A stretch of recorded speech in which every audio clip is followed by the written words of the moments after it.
What's up guys, it's me Jeremy, and today I wanted to talk about something that the entire League of Legends meta today is based off of: snowballing. I'll be discussing both ends of a snowball: what to do when you are ahead to increase your lead, and what to do when you are behind to catch up. Let's go over playing with an advantage first. Since you are ahead of your opponents, you want to play very aggressively to push your advantage. However, you need to buy a lot of wards so that you do not give your opponents a chance to catch up by ganking you.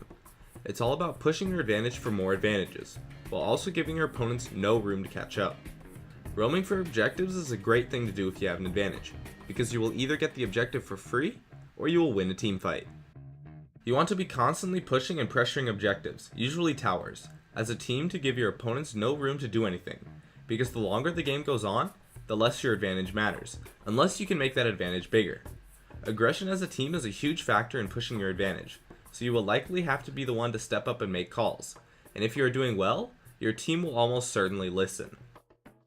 Don't be afraid to start a fight as long as you have vision on your opponents via wards, and you have enough teammates in position to execute that fight well. One thing to note is that if you are pressuring for Dragon or Baron, it is almost always much better to simply just bait a fight by clearing wards and standing near the objective, while having all possible entry points warded.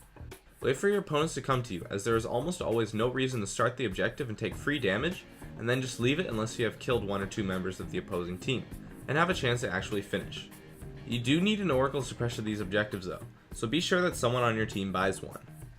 An important thing to note is that letting your opponents catch up is the worst thing you can do, so you can't afford to be greedy. If you are low on HP after a fight, don't go for something extra, like that big CS wave or for the tower, etc. Unless you have killed at least 3 members of the opposing team, or if you see everyone on the map somewhere else away from you. If you stay a bit longer for that extra CS or tower or whatever, then it is ridiculously easy for someone on the enemy team to just swoop in and pick up a free kill, because they will likely have vision on you when you pressure an objective due to either wards, minions, etc. Now let's move on to how to catch up when you're at a disadvantage. This is of course much harder than pushing an advantage, but it is still very doable, and it happens all the time. If it is still the laning phase and you fall behind because you die, what you want to do is try to get a kill or two to catch up. The best way to do this is by roaming or by getting a gank from your jungler. In the case of jungler ganks, you can only really just ask for a gank, and then when your jungler comes, do your best to initiate a fight and then have your jungler come in. But in the case of roaming, most players don't expect ganks from other lanes, and it's a great way to catch up, because roaming ganks from a laner are hard to avoid by warding, because you just run in, as opposed to a jungler who will often sit in a bush for up to 30 seconds to get a good gank off. If you can't get a good roam off, which is usually what happens, especially if you're in the bot lane, you should try to bait your opponents into a bad fight or a tower dive. For example, if they waste one of their major spells on farming, or if you can dodge a major skill shot, you can be aggressive while that spell is on cooldown and they are vulnerable. This does not mean you have to force a fight though, just try to win trades by avoiding some of their spells, and when they get low enough you can try to kill them, as long as you have enough HP and mana. Many players will start to play too aggressive even after getting just one kill, so you want to turn that aggression around on them by finding a way to avoid some of their skills, and then hitting all of yours.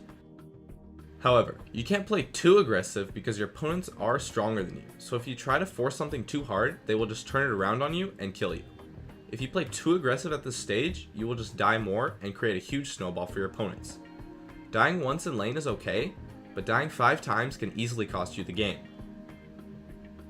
Now usually you won't be able to get any kills at all, and this is when it starts to be pretty hard for you. At this point you want to try to farm as much as possible, and you will likely have to build an immediate defensive item. If you don't expect to be able to get kills, just build some defense, maybe even a gold pretend if it is decent for your champion. You just want to make yourself as useful as possible for upcoming teamfights, while avoiding death so that your opponents don't snowball too hard. As a team you want to start warding as much as possible.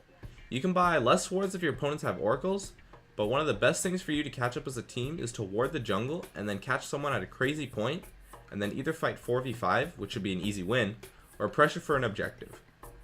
Catching people can be huge when playing from behind as a team, and is the easiest way to catch up in the game. If you can't though when they are pressuring too hard, you might just be forced to try to fight 5v5. If you can, try to make this fight under a tower, as the extra damage will often tip the fight in your favor.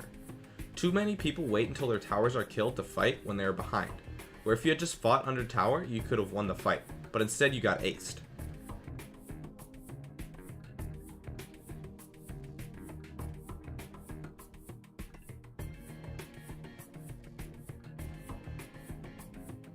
So, that's it for my analysis on snowballing.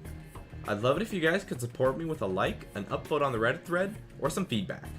Thanks for watching, and I'll see you guys next time.